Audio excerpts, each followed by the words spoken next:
Insperity presents the Small Business Advocate Show with Jim Blasingame, brought to you by FedEx, CareerBuilder.com, and Palo Alto Software. This is a copyrighted production of Small Business Network, Inc., all rights reserved.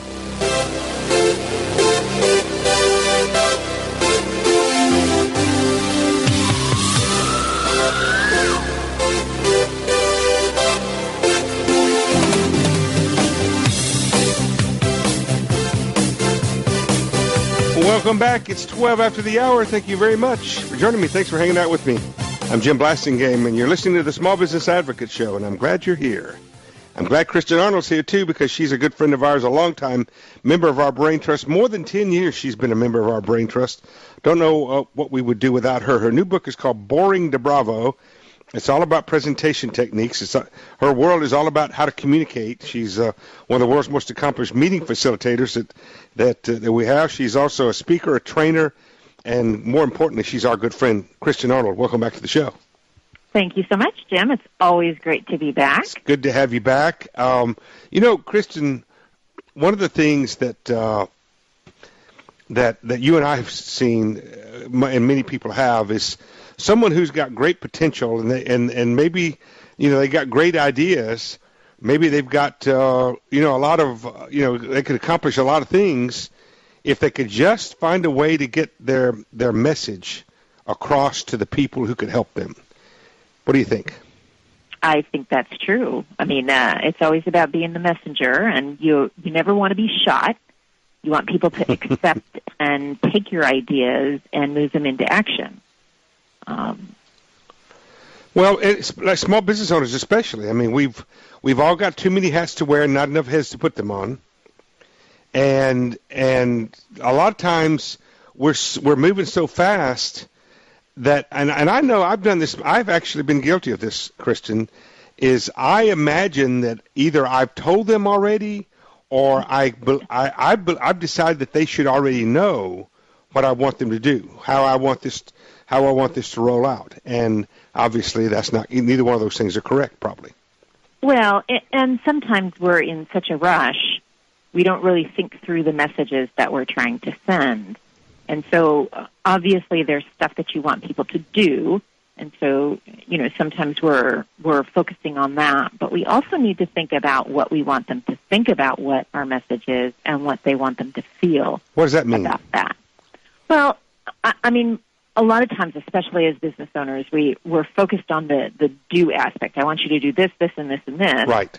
And we're not really thinking about how we want them to be thinking about that, how we want them to approach it, nor how do we want them to feel about it. Mm-hmm. And if we don't structure that message so that we can engage all of those senses, then it might fall flat. And so you're saying that they might act like employees and prospective leaders instead of indentured servants. Is that what you mean? Well, that's one way of putting it. Because sometimes, so I know we do that. We say, but I've already told you how to do this, but maybe I never told them why we're doing it. Is that what you're saying? Yeah, I mean, put yourself in their shoes.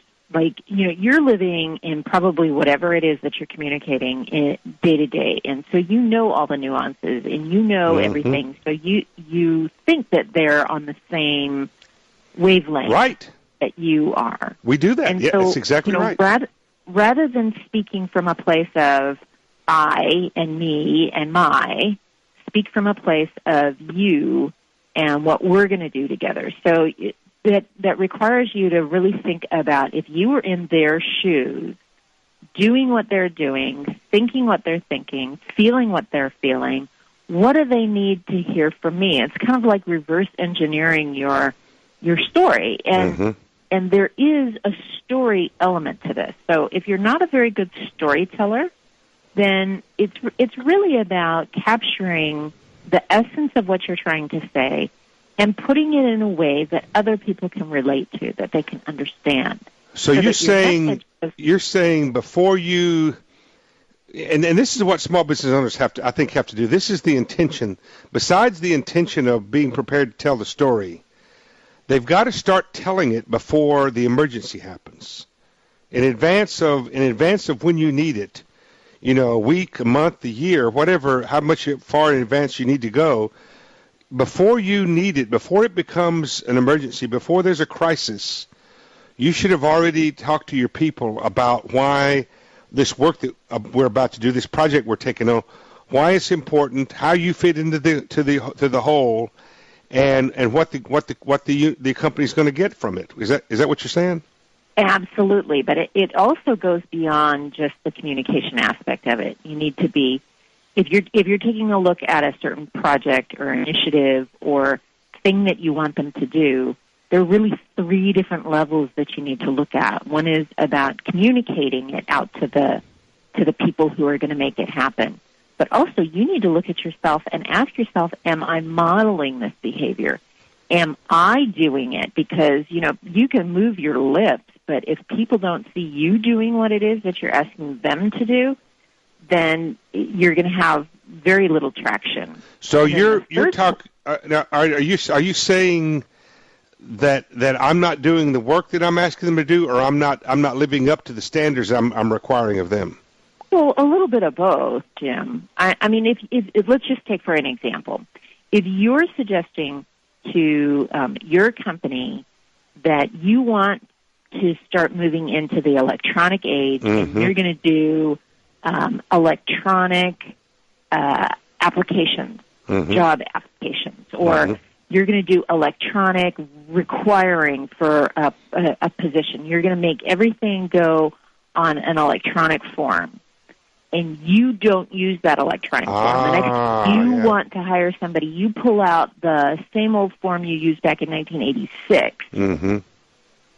That sends the message to the rest of the employees that you don't have to follow your own mandates. You don't have to follow your own prescription. You don't have to eat your own dog food. Right.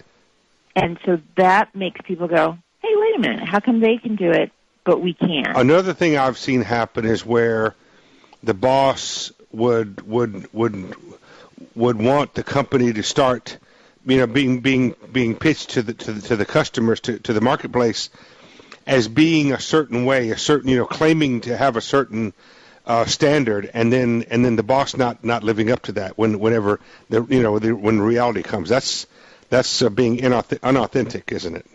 Absolutely. It's just being incongruous with who you are, what you're saying, and what it is that you're actually doing. And all of that has a foundation in the value system that you have. Let's talk about those values when we come back, because as my audience knows, I think that's an important conversation to have. Kristin, give us your website quickly, please.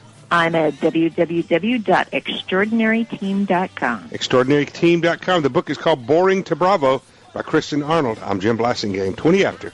Stay with us. We'll be right back. Mr. MP, doctor, now can you tell me? Insperity presents the Small Business Advocate Show with Jim Blasingame, brought to you by FedEx, CareerBuilder.com, and Palo Alto Software. This is a copyrighted production of Small Business Network, Inc., intended for the private use of our audience. Except as otherwise provided by copyright law, all other copying, redistribution, or publication without prior written consent is prohibited. All rights reserved. Prohibited. All rights reserved. Prohibited. All rights